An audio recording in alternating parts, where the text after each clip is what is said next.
ढूंढ लेंगे। वीडियो को लाइक तो कर दिया मेरे दोस्त, अब मुझे फॉलो भी कर लो। एक गांव में एक बुढ़िया रहती थी जिसका नाम सरिता था। वह गरीब थी लेकिन उसका दिल अमीरी से भरा हुआ था। वह हमेशा दूसरों की मदद करने के लिए तैयार रहती थी।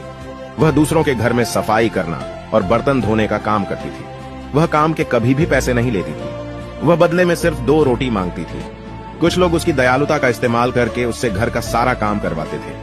एक दिन गांव में एक बड़ा भूकंप आया और गांव को तबाह कर दिया। सभी लोग अपने अपने सुरक्षित स्थान पर चले गए, लेकिन बेचारी सरिता पीछे रह गई और पानी के तेज बहाव के कारण डूबने लगी। सरिता जोर जोर से आवाज लगाने लगी, लेकिन उसकी सुनने वाला कोई नहीं था, क्योंकि सरिता से किसी को कोई मतलब नहीं था। जैसे ही सरिता डूबने वाली थी, अचानक उसके सामने एक पेड़ आ गया। सरिता ने उसे पकड़ लिया और अपनी जान बचाई। इसीलिए दोस्तों, परवाह करने वाले ढूंढिए, इस्तेमाल करने वाले खुद आपको ढूंढ लेंगे। एक गांव में एक बुढ़िया रहती थी जिसका नाम सरिता था। वह गरीब थी लेकिन उसका दिल अमीरी से भरा हुआ था।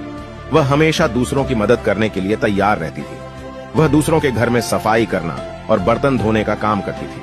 वह काम के कभी भी पैसे नहीं लेती थी। वह बदले में सिर्फ 2 रोटी मांगती थी।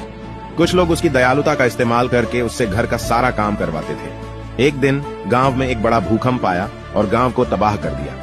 सभी लोग अपने अपने सुरक्षित स्थान पर चले गए, लेकिन बेचारी सरिता पीछे रह गई और पानी के तेज बहाव के कारण डूबने लगी। सरिता जोर जोर से आवाज लगाने लगी, लेकिन उसकी सुनने वाला कोई नहीं था, क्योंकि सरिता से किसी को कोई मतलब नहीं था। जैसे ही सरिता डूबने वाली थी, अचानक उसके सामने एक पेड़ आ गया। सरिता ने उसे पकड़ लिया और अपनी जान बचाई। इसीलिए दोस्तों, परवाह करने वाले ढूंढिए, इस्तेमाल करने वाले खुद आपको ढूंढ लेंगे।